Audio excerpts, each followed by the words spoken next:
Halo semua, kembali lagi di channel Cara Fajar. Di video kali ini kita bakal ngelanjutin pembahasan kita tentang membuat food ordering app menggunakan Vue.js dan Laravel sebagai API-nya.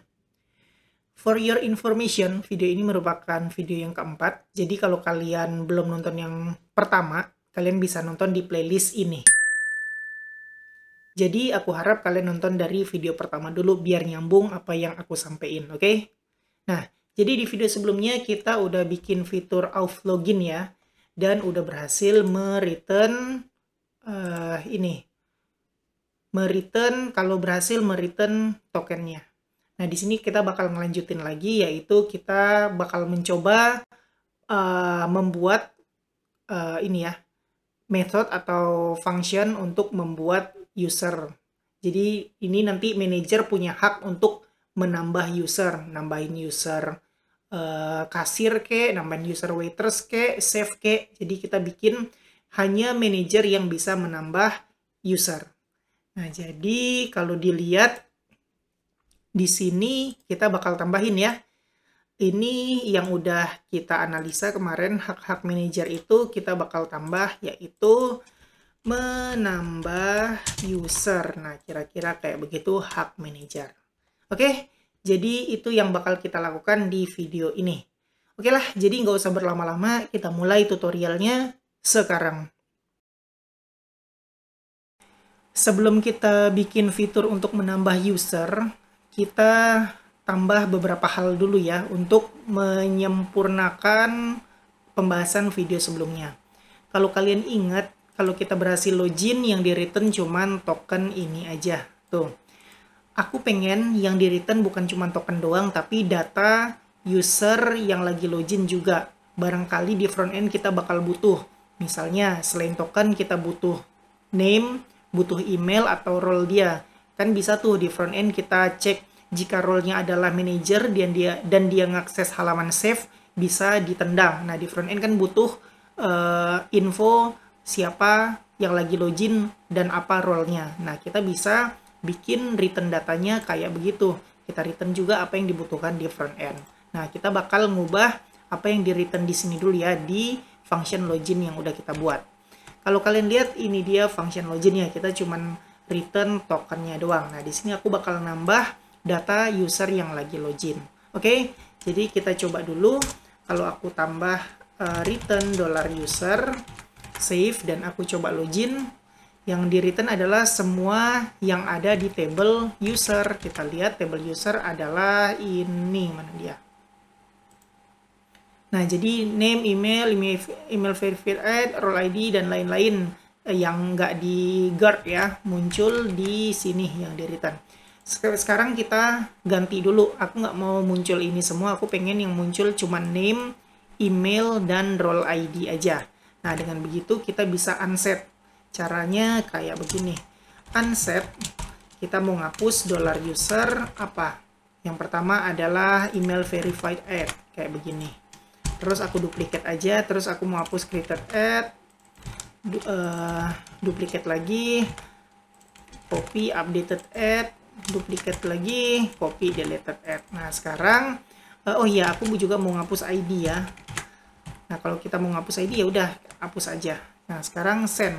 Karena aku pikir ID nggak butuh kayaknya, belum butuh, mungkin kalau butuh bisa kita tambah lagi. Nah, kalian lihat sekarang yang di return adalah hal-hal yang nggak aku unset, yang kesisa doang. Manager, name, email, sama role ID udah benar ini.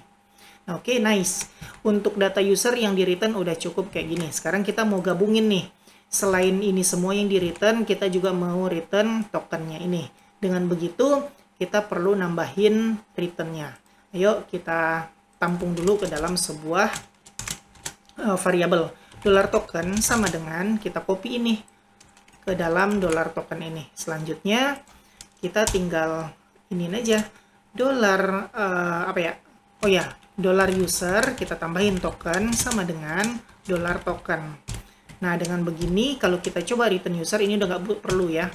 Kalau kita coba return user, hasilnya selain ini bakal ada key token. Send. Oops. Kolom tokenable ID cannot be null. Sebentar. Dolar token sama dengan bla bla bla. Kok token double ID cannot be null? Sebentar ya teman-teman, ada yang aneh. Aku coba dulu. Kayak gini. Terus ini nggak masalah. Ini coba. Bisa, tapi ketika aku kasih token, coba aja kasih token dulu dan error di sini. Berarti di sini ada error. Kenapa ada error? Kayaknya apa ya? Apakah ID ini wajib ada? Kita coba. Ya betul, ternyata kita nggak bisa unset ID ya teman-teman. Sorry, di situ ada errornya, jadi kita nggak boleh unset ID. Oke, balik lagi. Sekarang kita tampung token yang udah dibuat ke dalam variable token, terus kita tambahin ada key token di dalam user. Kalau kita lihat sekarang, ini cuman ID, name, email, role ID, aku send, udah ada, oh astaga, kita belum ngisi user token itu, save. Nah, send. Nah, lihat ya teman-teman, bisa sekarang ada tokennya juga. Nah, ini udah berhasil nih. Tapi aku pengen ada sebuah key lagi di sini yang nampung ini semua. Aku tambahin aja di sini, jangan return user doang. Tapi aku bakal bikin returnnya kayak gini formatnya. Return response kayak gini.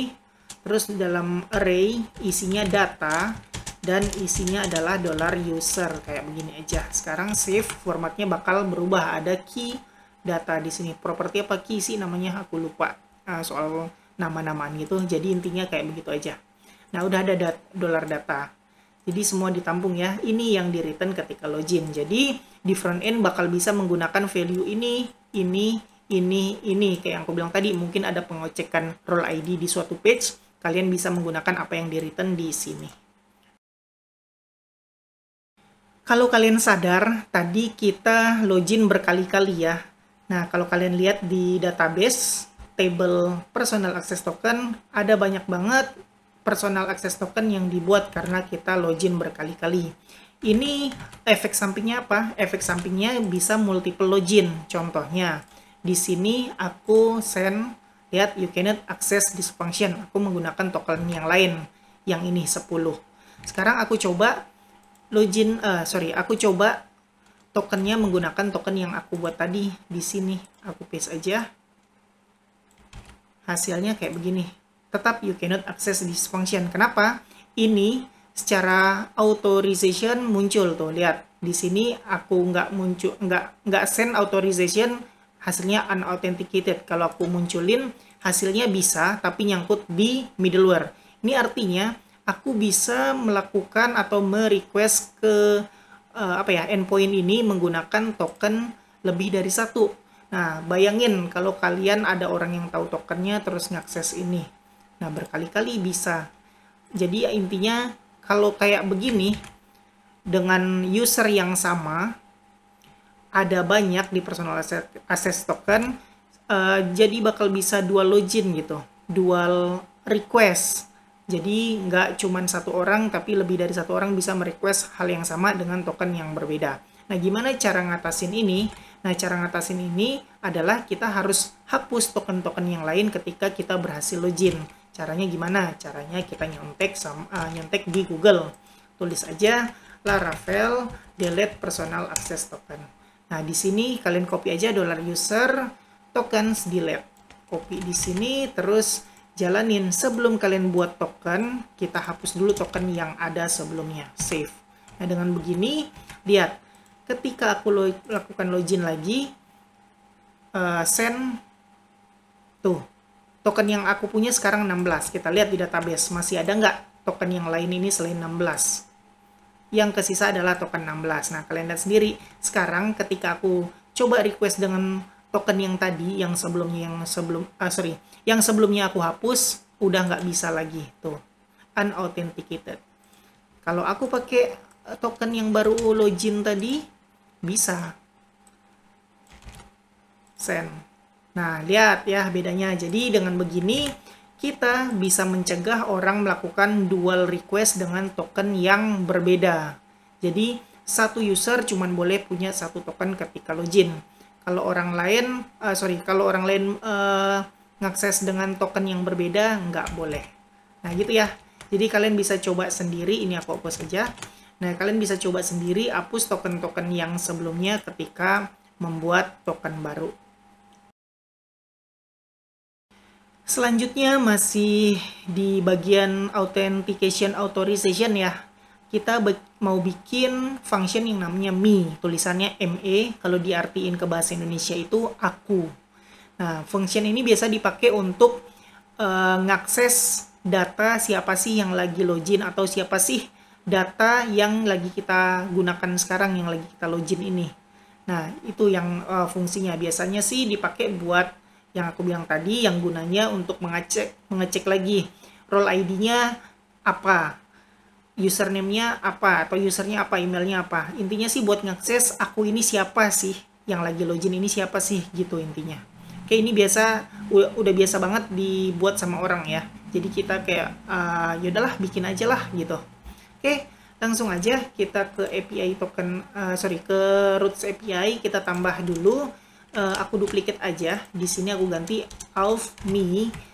Ini bukan post tapi get. Nah, di sini kita ganti nama functionnya adalah me. Oke, save, pindah ke controller. Kita kayak gini, function public function namanya me, kayak begini aja. Terus kita bikin, nah coba return auth user, save. Nah, kita coba di Postman bikin request baru, namanya adalah me.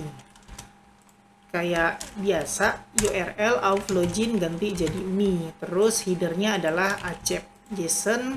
Terus balik lagi ke API token, dia harus dilindungin sama auth mana ya, middleware auth sanctum. Jadi kita harus tambahin di sini me middleware. Kenapa kok harus dilindungin sama middleware auth sanctum? Namanya aja kita untuk me ini adalah mengambil data orang yang lagi login, berarti kan harus dilindungin sama middleware authentication. Yang kita gunakan adalah sanctum. Jadi untuk me ditambahin middleware auth sanctum. Save. Nah, sekarang kita coba send. Bakal sebentar, belum kita isi auth application JSON send. Nah, hasilnya adalah unauthenticated, berarti kita harus tambahin authorization bearer. Kita pengen tahu akun apa yang lagi login, jadi bearer kita copy token yang udah ada ke sini, paste and send. Nah, jadi berhasil deh return data. Tapi sama kayak tadi, aku nggak mau returnnya kayak gini, aku mau ada apa ya namanya itu, pembungkusnya, yaitu data. Jadi dengan begitu aku bakal tambahin return response auth user, kayak gitu aja. Save, send lagi. Kenapa nggak muncul ya? Sebentar, return response. Oh ya ampun, aku lupa teman-teman, harus ada data kayak begini. Kan kita mau bungkus dengan data. Save dan send. Nah, udah ada. Oke, nice. Itu dia endpoint me atau function me untuk mendapatkan data user siapa yang lagi login.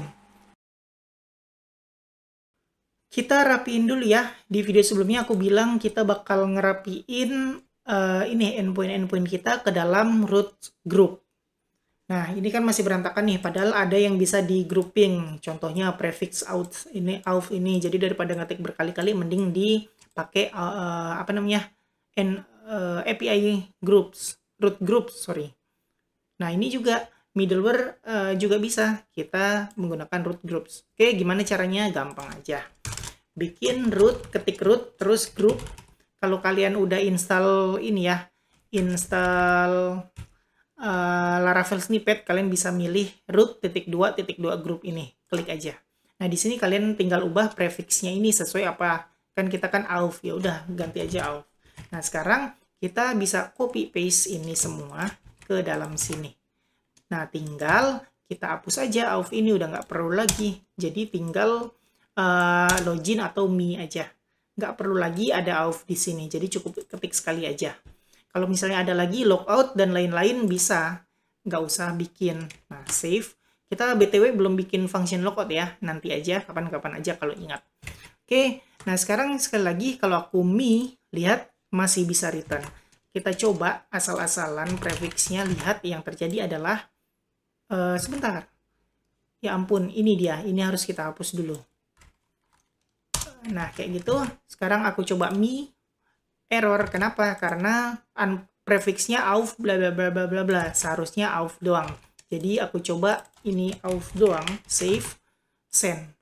Lihat, nggak error. Itu artinya prefix kita atau root group kita udah benar. Jadi udah benar penulisan kita kayak begini. Nah, selain prefix kita juga bisa auf group untuk middleware. Caranya ketik aja kayak gini, root sama kayak tadi ya, group. Kalian pilih yang root group middleware ini. Sama kayak tadi, kalian harus install extension Laravel snippets dulu di VS Code. Kalian klik aja. Nah, tinggal ganti aja middleware-nya apa. Kan middleware yang kita punya auf sanctum. Ya udah ketik aja auf.2 sanctum.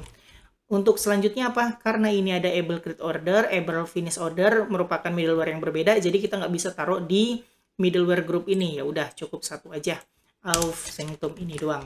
Nah, tinggal ini di copy aja ke dalam roots group ini. Copy, terus tinggal kita hapus yang auf sanctum, udah nggak perlu lagi. Tinggal sisanya middleware yang lain yang berlaku di tiap-tiap endpoint. Oke, jadi kayak gitu. Yang kita grupin adalah auf sanctum doang, karena middleware auf sanctum yang berlaku di kedua ini. Oke, sekarang kita coba create order, finish order. Kalau aku kayak tadi, mana dia? Ini dia, finish order, send. You cannot access this function, artinya ini udah benar, cuma nyangkut di middleware ini doang, able finish order. Sekarang kalau aku otak-atik auf sanctum, bla bla bla bla, save, send, bakal error. Nah, jadi root group kita udah benar kayak begini. Jadi silakan kalian rapiin dulu. Sorry, lagi-lagi aku lupa teman-teman, kayak begini. Nah, sekarang udah benar tuh, udah jalan. Tuh, oke, nice ya.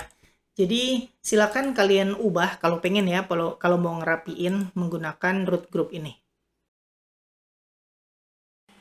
Lanjut lagi, sekarang main course dari video ini. Kita bakal bikin function untuk membuat user baru, yang mana cuman bisa dilakukan oleh manager. Jadi kita bakal bikin middleware baru, able create user, kayak begitu kira-kira. Oke, langsung aja kita bikin middleware-nya. Untuk middleware-nya ada di app http middleware. Nah, di sini kita klik aja dan kita copy semua, Ctrl A, Ctrl C. Di middleware ini klik kanan, new, terus new file, bikin aja able create user.php. Kayak begitu, paste yang tadi. Sekarang kita tinggal edit-edit namanya aja. Able create user kayak begini. Terus ini benar, kita cek. Kan karena yang bisa buat user cuman manager, jadi kita lihat role manager itu apa. Role manager ternyata 4, berarti kita bikin jika ini dia. Jika role dari user yang lagi login bukan 4, maka ditendang. Oke, kayak begitu udah jadi. Jangan lupa kita harus daftarin ke file kernel. Kalian pilih aja Ctrl P, tulis kernel, pilih yang app http kernel ini, klik. Dan di sini kalian duplicate aja, diedit sedikit, able create user, terus ini juga able nama filenya adalah able create user. Kayak gitu kira-kira udah selesai. Oke, close file kernel. Sekarang kita balik ke root API, kita bikin roots-nya, yaitu ini finish order, create order, biarin aja dulu ya, nanti bakal kita edit ketika kita bakal bikin functionnya. Root, karena kita create user berarti post, nama endpoint-nya adalah create, kayak begitu aja. Atau sebentar, auf sanctum bla bla bla, udah nggak apa-apa. Sebentar ya, biasanya kayak mana ya, kok aku mendadak lupa ya. Sebentar, aku pikir dulu, mendadak lupa ini. Oh astaga, user kayak begini, ya ampun. Nah terus kita bikin user controller .2.2 kelas, kita kasih nama functionnya adalah store kayak begitu, nggak pakai ini ya, pakai petik. Nah kayak gini. Nah ini karena kita belum bikin function, karena kita belum bikin file controller user ini, jadi ini bakal error. Kita komenin dulu, save. Jadi terus kita buka terminal, jalanin php artisan make controller, namanya adalah user controller. Tungguin sampai jadi.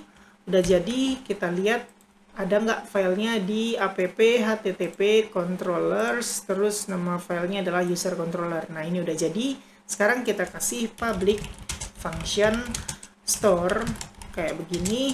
Jangan lupa karena kita ini nerima inputan atau nerima payload, kita bikin request $request. Sebenarnya kita bisa panggil nama request yang kita custom ya, yang php artisan create php artisan make request untuk validation, tapi nggak usah, kita bikin validationnya di sini aja biar cepat.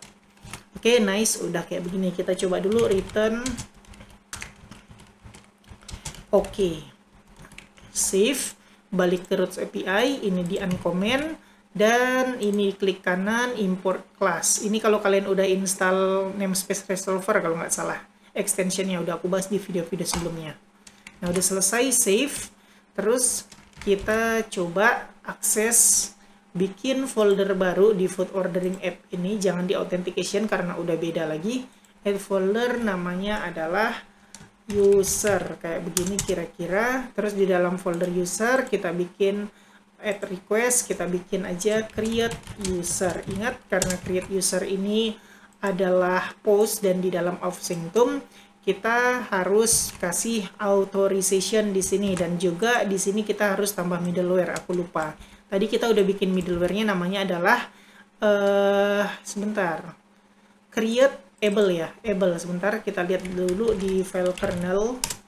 Ini dia able create user, kita copyin aja di sini. Dan udah selesai. Nah, sekarang kita coba bikin ini udah ada di dalam prefix out sanctum, nggak ada prefixnya, berarti bisa langsung aja URL langsung user kayak begini. Ups, auth-nya harus dihapus, user kayak gini.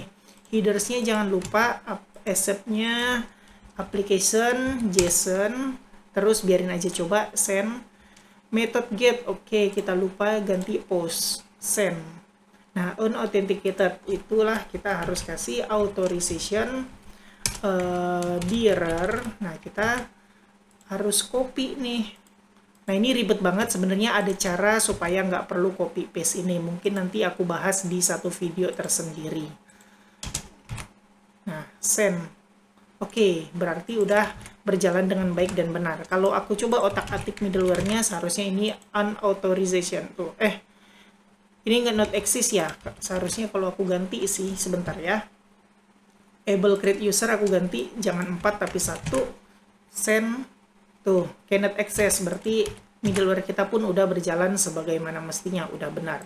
Oke, nice. Sekarang kita bikin gimana caranya bikin user baru. Nah, untuk user baru kita harus bikin validation dulu, inputan-inputan yang wajib diisi, karena di user itu tabelnya adalah ini. Jadi manager harus input name, email, dan password serta role ID lah ya. Nah kayak begitu. Terus kita langsung aja Laravel validation, karena aku nggak hafal ya. Kita manfaatin Google aja. Kita manfaatin documentation validate kalau nggak salah. Nah kayak gini, kalian bisa copy paste aja ini. Request validate bla bla bla bla paste. Nah tinggal diganti. Yang perlu kita ganti adalah name, email, password, role ID. Yang pertama name. Untuk name kita require aja, kalau dilihat-lihat maksimumnya adalah 255. Jadi kita bikin max 255, udah benar. Terus email, untuk email unique ya. Oke. Untuk email yang kedua, email kita bikin unique. Mana dia? Nah, unique berarti di sini kita require, terus unique kayak begitu. Untuk unique kayak gimana ya, aku lupa. Unique post. Oh, nama tabelnya berarti unique titik 2 users kayak begitu kira-kira. Terus yang selanjutnya adalah password. Nah, untuk password kita bikin aja gini, password. Terus dia ini 255 juga, ya udah require max 255. Ini sebenarnya pengetahuan Laravel dasar. Terus role ID. Nah, untuk role ID kita lihat role underscore ID. Sebenarnya kita bisa query ya, select bla bla bla bla where, tapi aku nggak mau kayak gitu, biar cepat aja karena kita tahu role di aplikasi ini cuma 4 biji, jadi kita bisa bikin kayak begini kira-kira, rule titik 2 in kalau nggak salah. Terus di dalamnya ada 1, terus 2, 3, terus 4. Nah, jadi cuman bisa diisi dengan inputan antara 1, 2, 3, 4. Ini pilih yang klik kanan rule validation. Save, udah selesai. Nah, sekarang kita coba. Langsung aja kita send. Nah, ini dia ada errornya. Kita coba isi di ini ya, row, terus pilih yang JSON. Ini kurung kurawal, kita isi name, kita coba namanya adalah save. Kayak gini. Terus emailnya kita coba chef atau chef, kayak mana bacanya ya, nggak tahu aku yang benarnya gimana. Chef at gmail, jangan gmail deh ya, at email.com. Terus kita bikin lagi password yang sederhana aja, 1, 2, 3. Terus role ID, role underscore ID, kan aku bikin tadi antara 1 sampai 4. Coba kita isi dengan 5, kita lihat. Nah, lihat selected role ID is invalid karena cuma 1, 2, 3, 4 bolehnya diisi. Ini kita isi 5, makanya dia nggak tembus di validation. Kita lihat table role save adalah 2. Isi dengan 2. Send. Nah, udah nggak error. Itu artinya ini kita udah berhasil validation kita. Sebentar ya.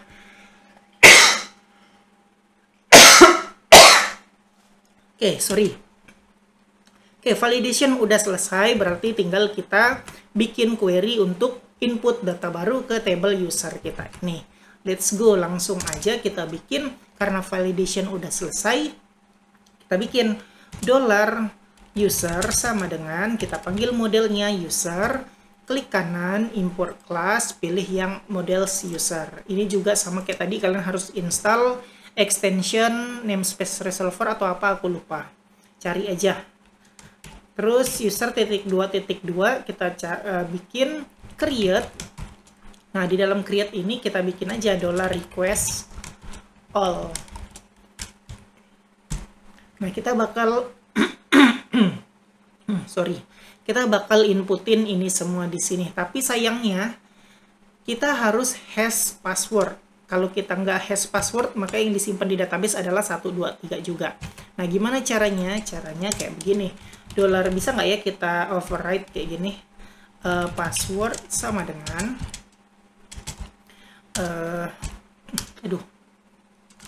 $request hash dulu, hash, klik kanan, import class, udah ke import, titik 2 make, kalau nggak salah gini ya, $request password.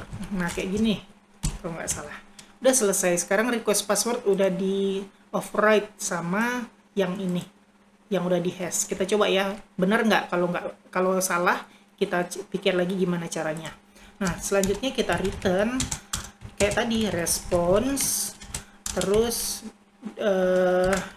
$data, kita bikin aja kayak gini, $user, save, dan kita coba send. General field role ID doesn't have a value. Oke, kita lupa role ID, kita lihat ya. Role ID 2, role ID, oh kita lihat dulu di model user ya teman-teman. Buka app, terus models user. Nah, kita belum bikin nih field labelnya Karena kita mau ngisi role ID, kita pakai mass assignment, jadi kita harus isi juga di sini role ID di variable-nya. Oke, save dan kita send lagi. Undefined variable $data. Kita lihat yang $data ini, oh, astaga. Ini bukan dalam variabel tapi petik data kayak begitu, save. Nah, seharusnya ini error cuman di return-nya doang, sedangkan ini udah berfungsi, udah berjalan. Kalau kita cek di database, harusnya user udah nambah 1. Tuh, chef@email.com, dan passwordnya udah kebuat yang udah di-hash. Role-nya yaitu chef2. Oke, kayak gitu aja cara bikin user baru. Dan user ini cuman bisa di-input oleh manager. Kalau kita coba ya, nanti deh kita coba. Sekarang coba kalian bikin dulu kayak aku sampai kebikin akun chef ini. Sekarang kita buktiin ya, middleware kita ampuh apa enggak. Aku mau login sebagai chef tadi. chef@email.com, passwordnya 123. Sebelum itu kita lihat dulu personal access token. Oke, cuman ada ID user doang, satu si manager. Sekarang aku send, dapat nih chef, tokennya dapat, kita copy dulu tokennya. Terus kita lihat di sini browse. Nah, udah ada personal access token yang buat chef di sini. Artinya udah berhasil login. Kita coba lihat di create user. Nah, untuk create user kita ke headers, kita ganti ini. Jadi token yang kita terima setelah login sebagai chef. Send. Lihat, you cannot access the function. Berarti middleware kita udah berjalan dengan baik dan benar. Aku undo. Sekarang kita nambahin data baru lagi ya. Selain chef, kita punya waitress. Kita bikin aja waitress@email.com. Role ID-nya adalah 1. Send. Nah, udah kebikin, ini dia return datanya. Selanjutnya kita bikin kasir. Kasir kita bikin aja namanya kasir. Terus emailnya juga kasir@email.com. Terus role ID-nya jangan lupa kasir itu adalah 3. Send. Dan udah selesai. Kalau kita lihat table user, semua user dengan masing-masing role udah kebikin. Jadi ini dia user kita. Dan udah kita assign role-nya, seharusnya kalau kita implementasiin middleware di sini bakal berjalan dengan baik dan benar. Ya, segitu aja pembahasan video kali ini. Kita udah berhasil membuat script atau function untuk menambah user baru, yang mana untuk function ini kita khususkan cuman bisa dilakukan oleh manager doang. Dengan cara kita membuat middleware yang dilakukan pengecekan apakah role ID-nya ini si manager apa bukan. Kalau manager boleh buat user baru. Kalau bukan manager maka ditendang, nggak boleh bikin user baru. Kayak gitu. Jadi kita udah manfaatkan middleware juga ya. Jadi kayak gitu aja teman-teman, untuk video kali ini kita berhasil nambah user baru. Jadi kayak biasa, buat kalian yang suka sama video ini silahkan di like. Buat kalian yang udah nonton video ini tapi belum subscribe, silahkan di subscribe dulu, terus hidupin notifikasinya. Supaya kalau aku upload video baru, kalian dapat notifikasi dan bisa langsung nonton video terbaru tersebut. Buat kalian yang ngerasa video ini berguna dan bermanfaat, silahkan share sebanyak-banyaknya. Supaya teman-teman kalian tahu juga tentang video ini dan mendapatkan manfaatnya. Makasih sudah nonton video ini sampai selesai, kita ketemu lagi di video selanjutnya.